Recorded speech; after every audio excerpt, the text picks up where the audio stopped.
Alright, this video is going to be about what God showed me about drug addiction. Because I always had questions about what it really was. Is it like I've heard people say it's a form of sorcery. And the reason they say that is because the book of Enoch, pharmakeia, pharmakeia really is a form of I wouldn't say witchcraft. I don't know how you would put that. It's not witchcraft in the sense of doing. Well, anyway, here's what I'm getting at. I question God about what is drug addiction? Like why is it the way it is? What's the effects spiritually? I had questions. Like I question everything too. Like I'm autistic, so like if I don't have an answer, I will literally ruminate for days on that subject, searching everything that I can find to deal with it, and I will get the answer. I will get the answer, and if I can't get it, God will bring it to me somehow.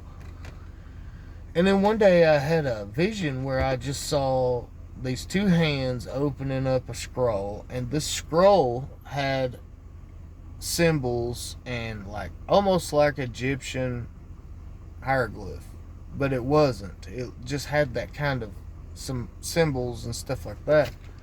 And I knew in this vision that this was the story of a person's life. And I saw at the end of their life was a good ending. It was a good life. And then I saw a certain point of this life scroll, is what I'm going to call it, where there was a really bad mishap. And like the way this works is, it says in the Bible that bitterness eateth the bones. And there's something to this where the choice you make on how you handle hardship has a lot to do with it. And here's the thing. Say you're living your life, you have a good life, and I'm going to use an example of someone that I saw this happen to, and this person lives a rough life now. I went to school with this girl. She was a really nice girl, sweet to everyone, and her mother died. She had good grades, all this. After that, she kind of went downhill and started getting bad on drugs. Slowly but surely, the way she dressed changed, the way she acted changed. Still to this day, a very sweet person.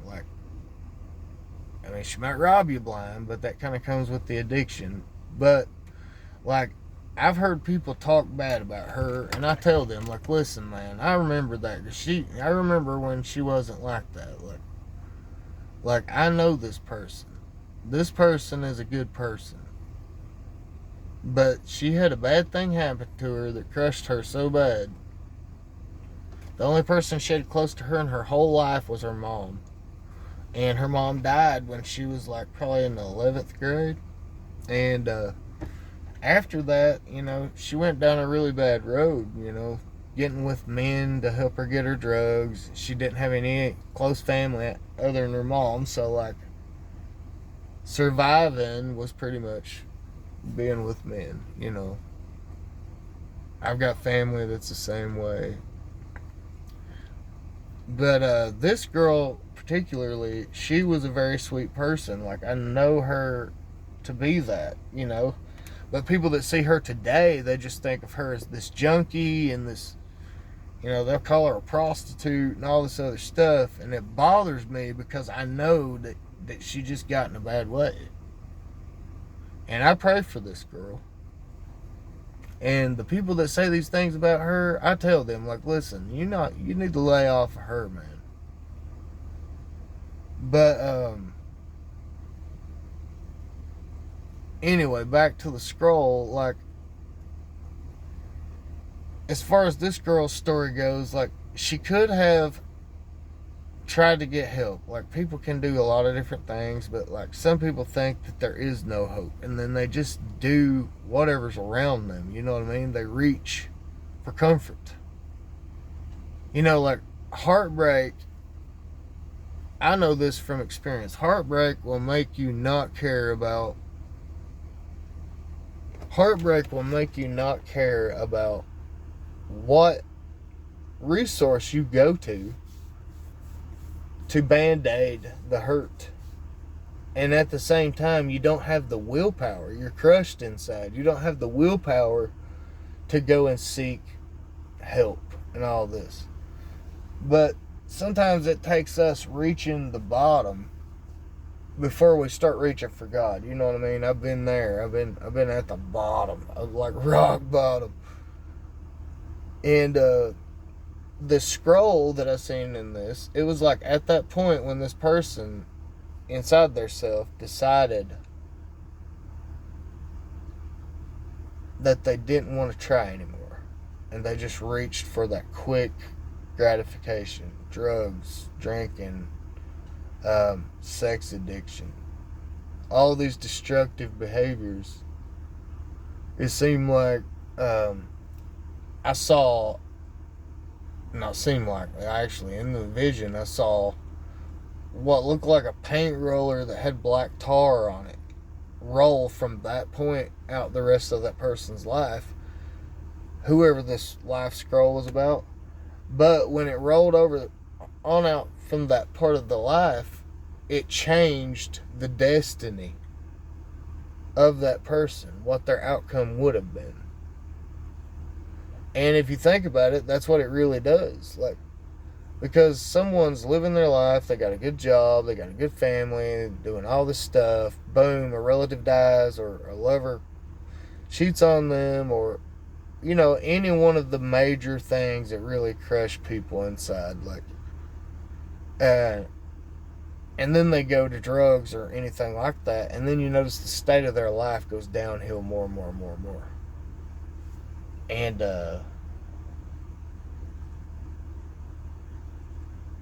And then if they die in that state, before they went to the drugs, they might have continued working, might have found someone else, might have got some kind of help, got through the grief, continued working, living their life good, they may have got closer to God, and that's really what drugs do. And it's like now, I mean, now whenever I get in a bad spot, I do not want drugs. Like, I am so against it now.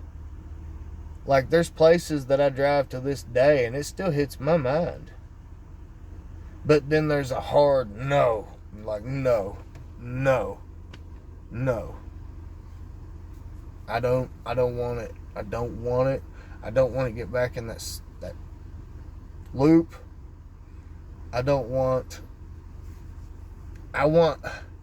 My life has been so rough over the past a long time, right?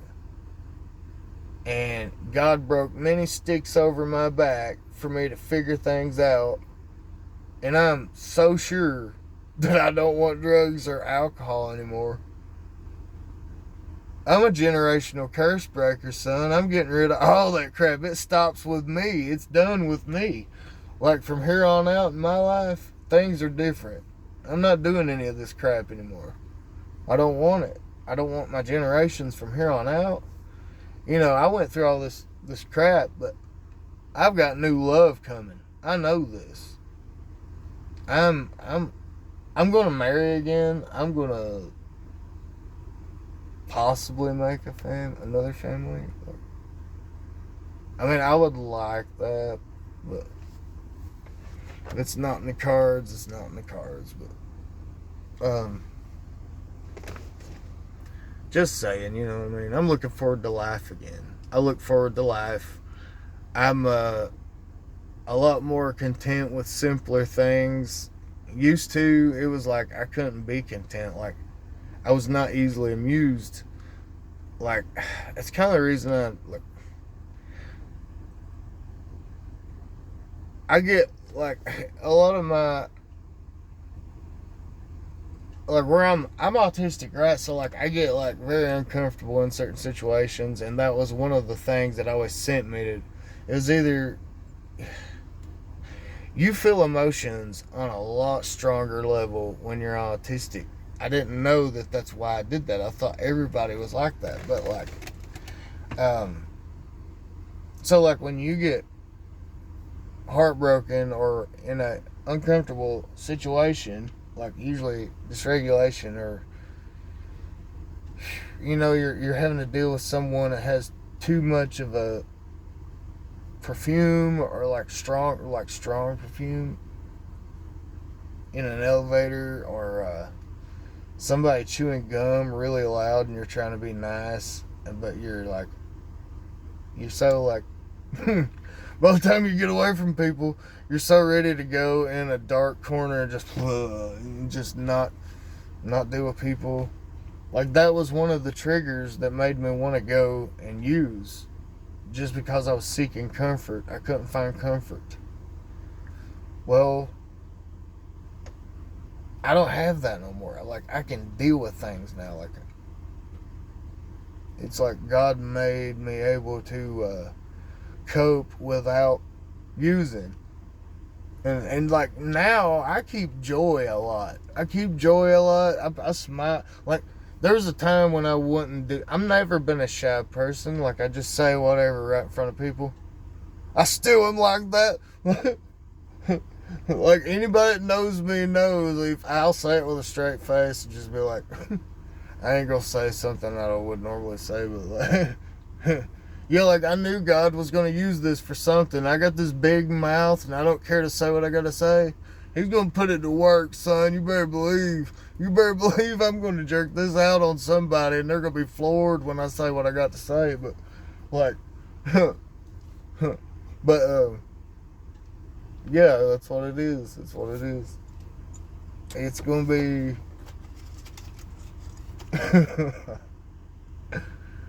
Oh man.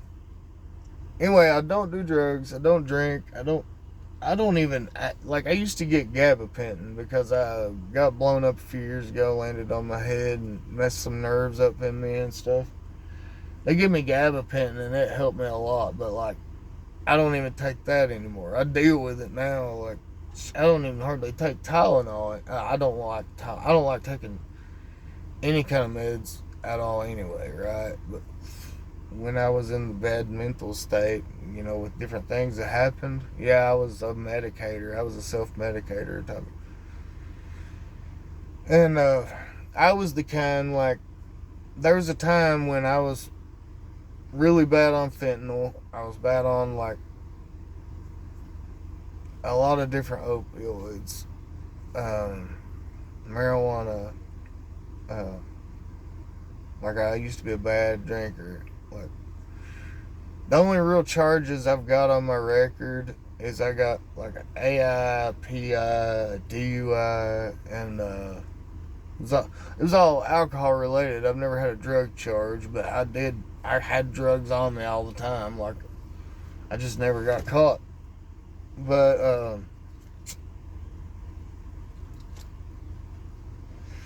I overdosed, died, and came back alive off like 240 Xanaxes when I was 18.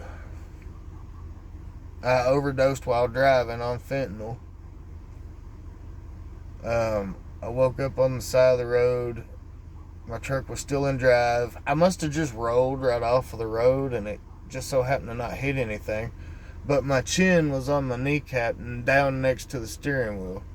And I was almost gray looking, like almost like a yellowish gray color.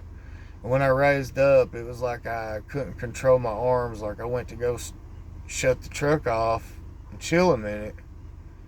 And my fist punched the stereo. So, man, I've had wrecks. I've got scars. I had a past. I ain't gonna lie. I had a pretty, there's a lot of you that ain't from around where I'm from, but I'm from the holler, so like if you ain't from down in them areas, like you don't know nothing about.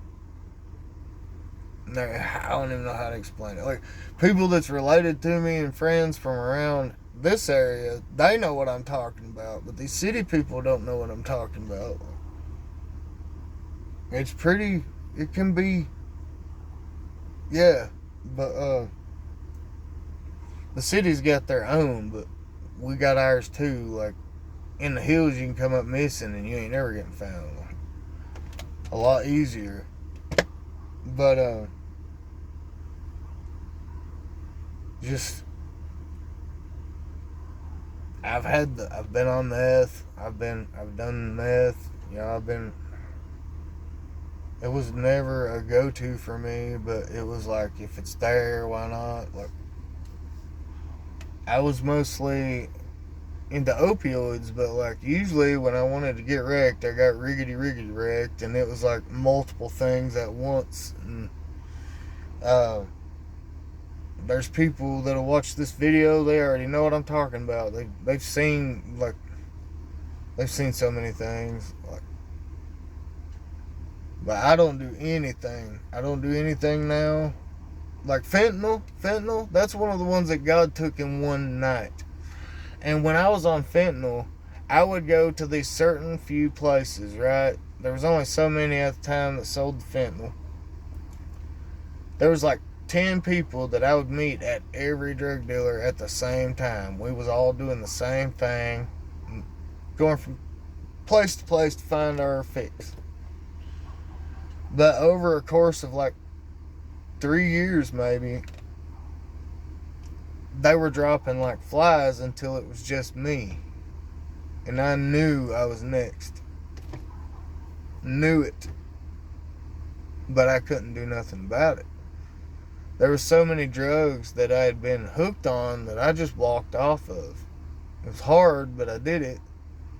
I would get too far gone, and then I would be like, I need to reel this back in, man. It's getting too crazy.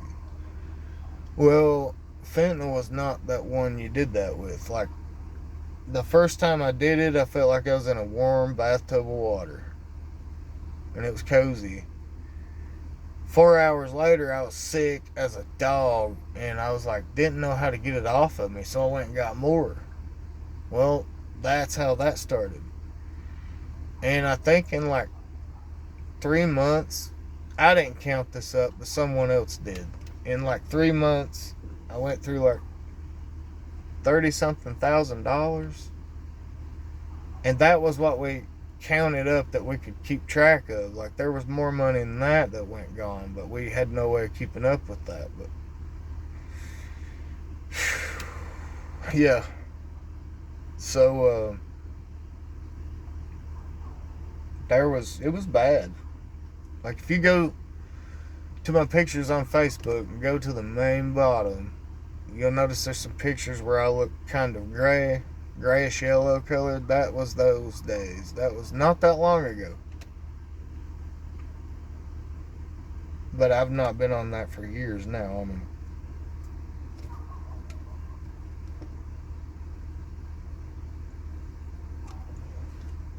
the point in all this was when I finally was shown what it really does to your life spiritually and in the physical, it gave me a good reason to not want those things anymore. It's not just that. Like, God's got a job for me. And I am so honored.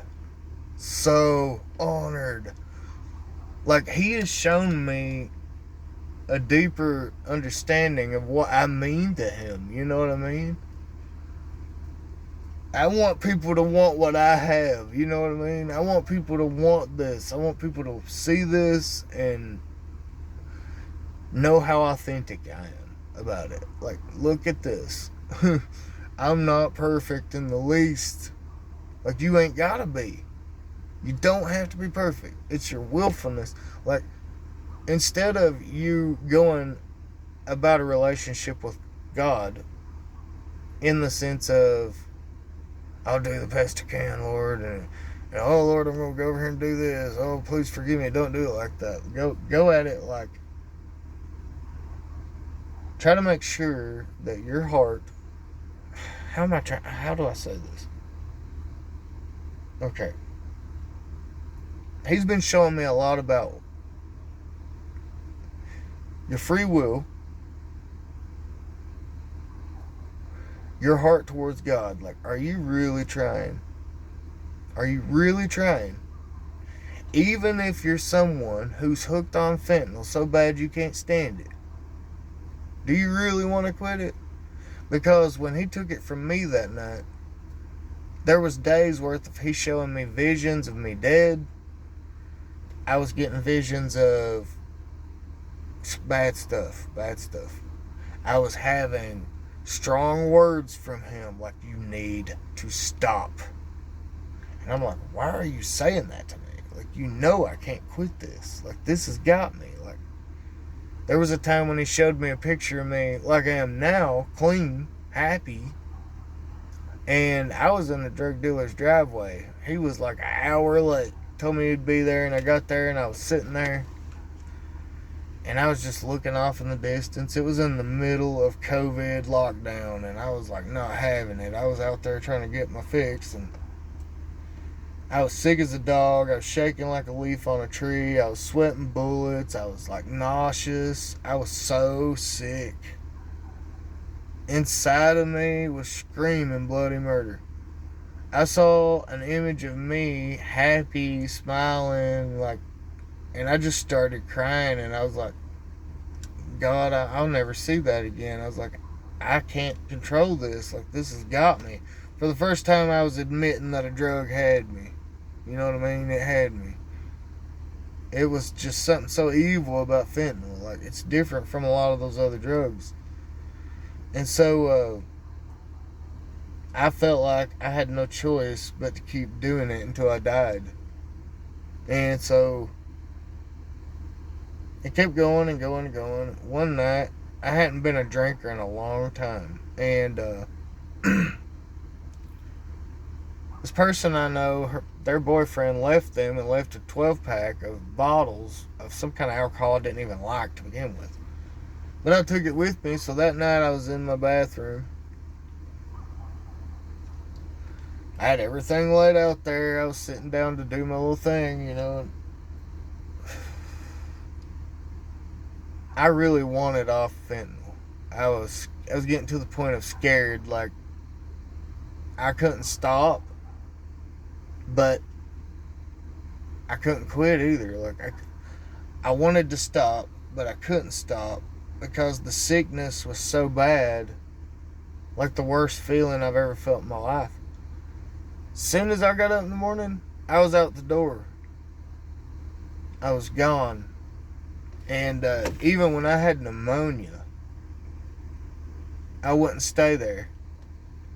Because I had to decide, did I want to sit there and feel sick as crap off pneumonia and have the withdrawals? Or did I want to go and drag myself up and go find the drug and come back and at least not have that sickness? It was a horrible way of life. And the mileage I put on my vehicle, like non-stop, was crazy.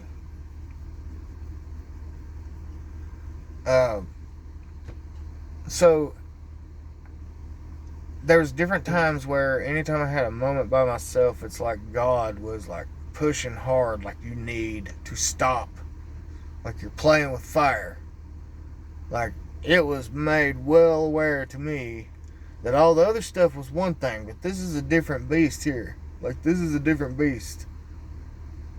He knew I couldn't quit it. I told him I couldn't quit it. That night, I had a really rough couple of days. I was sitting in the bathroom because I didn't want my... Never mind. But anyway. So here I was. I was in the shape I was in. Like I told you in a video earlier, like, I lost a bunch of people really close together. So it wasn't just life. It wasn't just losing people and having the grief of that. It wasn't just tornado wiping our place out. It wasn't just losing a baby and a dad before I was 32. There was a lot. You know what I mean? I had the weight of the world on my shoulders. I was just looking for comfort. An autistic person and stuff, anybody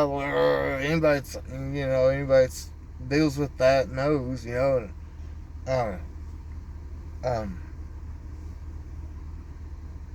but anyway, what was I saying? Oh. But anyway, I lost it again.